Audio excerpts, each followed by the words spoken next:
नमस्कार साथियों, स्वागत है आपका आपके अपने यूट्यूब चैनल नॉलेज हमसफ़र में। एक सफ़र सफलता की ओर। तो चलिए आज हम अपने टॉपिक पे डिस्कस करने वाले हैं जो है revised mathematics class 12th syllabus. तो जो आपका 2020 और 21 सेशन, यानी हमारा जो सेशन हो गया कितना 20 और 21 वालों के लिए, ठीक है। अभी तो इन लोगों का एग्ज़ाम आना बाकी है, यानी आज से लगभग 6 महीने बाद आप लोगों का एग्ज़ाम का प्रक्रिया शुरू हो जाएगा। किनके लिए? तो जो सेशन 2020-21 वाले हैं, तो उनके सिलेबस में क्या कुछ चेंजिंग आया है उसके बारे में आज हम लोग डिस्कस करेंगे। और ये भी जानेंगे कि कौन से टॉपिक से कितने मार्क्स से क्वेश्चन आपको पूछे जाते हैं, ठीक है। हम लोग मार्क्स जानेंगे टॉपिक वाइज, कौन से टॉपिक से कितने नंबर के क्वेश्चन हमें पूछे जाएंगे। तो ये वीडियो आपके लिए बहुत ही खास होने वाला है, तो इसलिए मैं आप लोगों को यही बात बोलूँगा कि इस वीडियो के साथ आप आखिरी तक बने रहिएगा, तो बहुत ही आपको फ़ायदेमंद साबित होने वाला है। तो चलिए हम अपने आते हैं की पॉइंट पे, यानी जो हमें ज़रूरी है। एक्चुअली में मैं आप लोगों को जो चीज़ दिखाना चाह रहा था उन चीज़ पे मैं आता हूँ और उस पर फोकस करता हूँ। तो जैसा कि आप देख पा रहे होंगे, ये है जो क्लास 12 2020-21 सेशन के लिए है। और फिर आपका जो पेपर होता है वो कितने मार्क्स का होता है? Maximum marks 80। तो ठीक है, आपका 80 मार्क्स का एग्ज़ाम होता है। तो जो बेसिकली आपके कितने कितने मार्क्स हैं जो पूछे जाएंगे, कौन से टॉपिक से, ये चीज़ यहाँ पे हम डिस्कस करेंगे। तो फर्स्ट टॉपिक है हमारा relation and function. Relation and function जो टॉपिक है वो बेसिकली एक छोटा टॉपिक है, ठीक है। वो छोटा टॉपिक है तो ऑब्वियस बात है कि इससे कम मार्क्स के क्वेश्चन पूछे जाएंगे।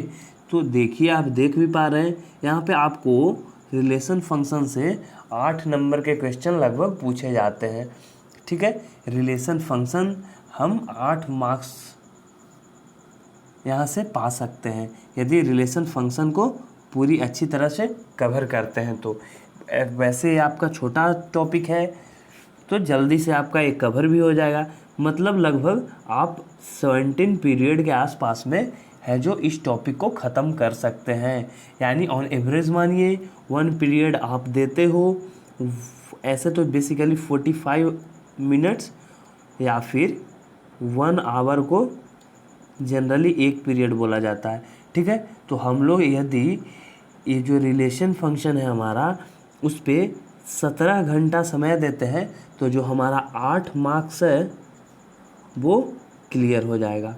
और ये पीरियड की बातें मैं इसलिए बता रहा हूँ क्योंकि एक और ख़ास बात जो आपके इस चैनल नॉलेज हमसफ़र पर मिलेगा कि आपको इन सभी चीज़ों को बताने के साथ साथ मैं आप लोगों का क्लास भी यहाँ पे करवाता हूँ।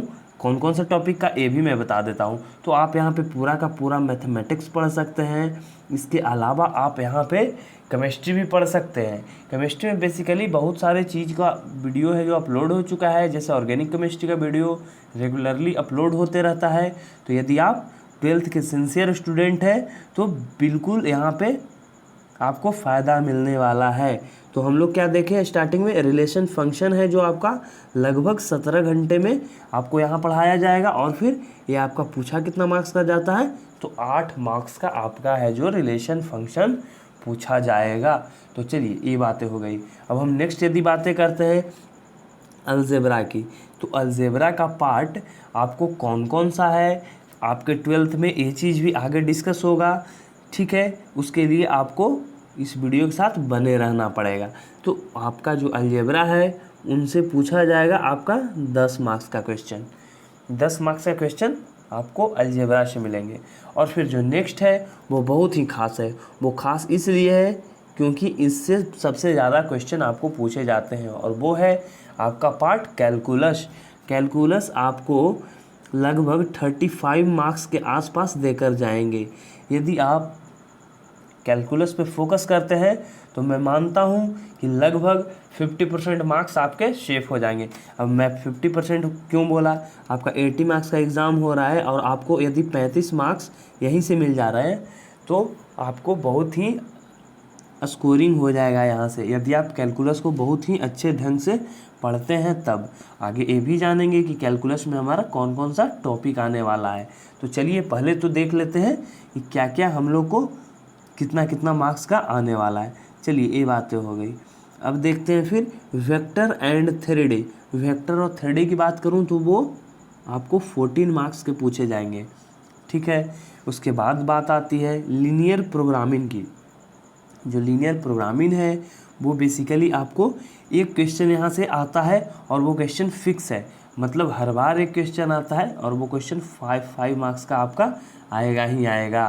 तो ये चीज़ आप बहुत ही आसानी से पढ़ सकते हैं।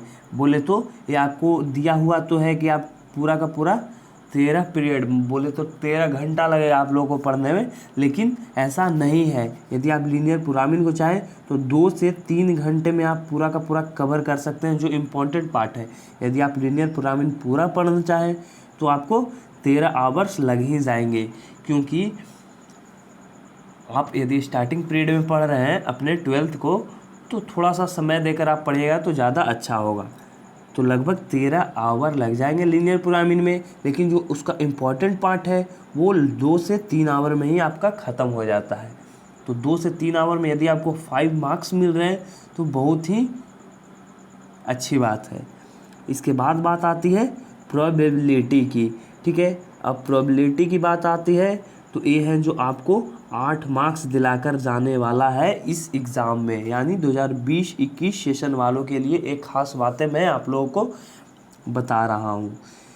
चलिए तो ये बातें हुई टॉपिक वाइज मार्क्स की, ठीक है। अब प्रोबेबिलिटी आपको 8 मार्क्स दिलाएंगे। प्रोबेबिलिटी से बेसिकली एक क्वेश्चन आपको लॉन्ग आंसर टाइप भी पूछे जाएंगे और फिर कुछ ऑब्जेक्टिव क्वेश्चन भी रहेंगे 2-3, यानी 7 से 8 मार्क्स का आपका प्रोबेबिलिटी हो जाएगा। तो यहाँ से टोटल कितने हो गए आपके, टोटल हो गए 80 मार्क्स। और फिर बचे इंटरनल असेसमेंट में आपको 20 मार्क्स दिए जाते हैं, तो इन्हें जोड़कर हम 100 मार्क्स है जो पा सकते हैं।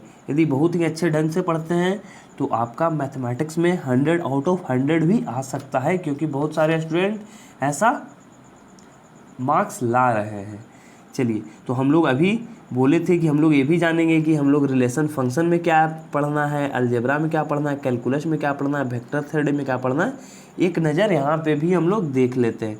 तो चलिए फास्ट करके मैं थोड़ा सा आप लोगों को दिखा देना चाहता हूँ।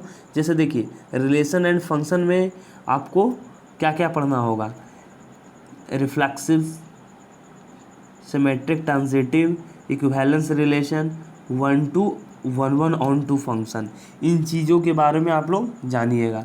फिर इन्वर्स ट्रिग्नोमेट्रिक फंक्शन की बात यदि आए तो वहाँ आपको डेफिनेशन, उसका रेंज, डोमेन, प्रिंसिपल वैल्यू, फिर उसका ब्रांच पढ़ना होगा। चलिए ये बातें हो गई।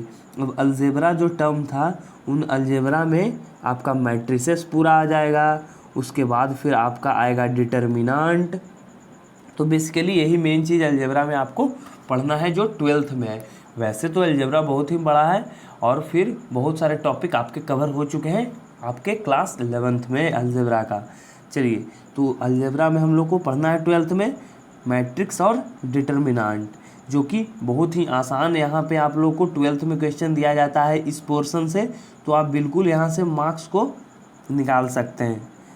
फिर बात आती है कैलकुलस की, जो हमारा सबसे बड़ा टॉपिक है कैलकुलस। तो उसमें आपको first cheese continuity and differentiability पढ़ना होगा। इनका वीडियो है जो अपलोडेड है हमारे चैनल पे, यदि आप देखना चाहें तो बेशक जाकर है जो प्लेलिस्ट है देख सकते हैं, या फिर इस वीडियो में भी आपको लिंक प्रोवाइड करवा दिया जाएगा। इसके बाद फिर बात आती है एप्लीकेशन ऑफ डेरिवेटिव, यानी हम लोग है जो स्टार्टिंग में डेरिवेटिव पढ़ेंगे, उसके बाद एप्लीकेशन ऑफ डेरिवेटिव पढ़ेंगे कि क्या आखिर हमने जो पढ़ा उसका कहीं रियल लाइफ में यूज़ है या नहीं है। ये चीज़ जानेंगे एप्लीकेशन ऑफ डेरिवेटिव में। चलिए उसके बाद बात आती है इंटीग्रल्स की। इंटीग्रल्स बोले तो इंटीग्रेशन, यहाँ पे आप है जो सबसे पहले पढ़िएगा इनडिफिनिट इंटीग्रेशन। उसके बाद फिर हम लोग पढ़ेंगे डिफिनिट इंटीग्रेशन। दोनों चीज़ कवर करेंगे स्टेप बाय स्टेप। और आप लोगों को मैं हर बार यही बातें बता रहा हूँ कि यदि आप इस चैनल से जुड़े रहते हैं तो आपको पूरे के पूरे 12th का कोर्स है जो आप लोग को यहाँ पे करवाया जाएगा। तो आप यहाँ से यदि धैर्यपूर्वक बने रहते हैं तो हमारा यही मूल मंत्र है, नॉलेज हम सफ़र, एक सफ़र सफलता की ओर। तो बेशक आपको ये जो नॉलेज हम सफ़र टीम है आपको सफलता की ओर अग्रसर करवाएगा यदि आप इसके साथ बने रहते हैं तब। तो चलिए कुछ और इम्पॉर्टेंट बातें हम लोग कर लेते हैं। हम लोग डिफिनिट और इनडिफिनिट इंटीग्रल के बाद पढ़ेंगे एप्लीकेशन ऑफ इंटीग्रल, क्योंकि ये ज़रूरी हो जाता है। जो चीज़ हम पढ़े और उसका एप्लीकेशन ना जाने तो वो बेसिकली पढ़ने से क्या फ़ायदा हुआ। तो उन चीज़ों का एप्लीकेशन भी यहाँ पे आप लोगों को बताया जाएगा। चलिए इसके बाद फिर है जो आपका आ जाता है कैलकुलस का लास्ट पार्ट, डिफरेंशियल इक्वेशन।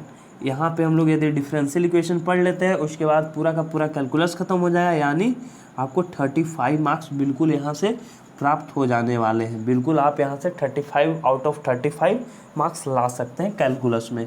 तो चलिए इसके बाद बात आती है वेक्टर एंड 3D के बारे में। तो ये चीज़ आपका एक टॉपिक अलग से वेक्टर है, फिर उसके बाद 3D हो जाएगा। इसके मार्क्स के बारे में तो आप लोग को बताया गया कि किस पोर्शन से कितने मार्क्स पूछे जाएंगे। उसके बाद फिर हम लोग जानेंगे अपने last topic linear programming. Last नहीं, सेकंड लास्ट टॉपिक आपका है लीनियर प्रोग्रामिंग।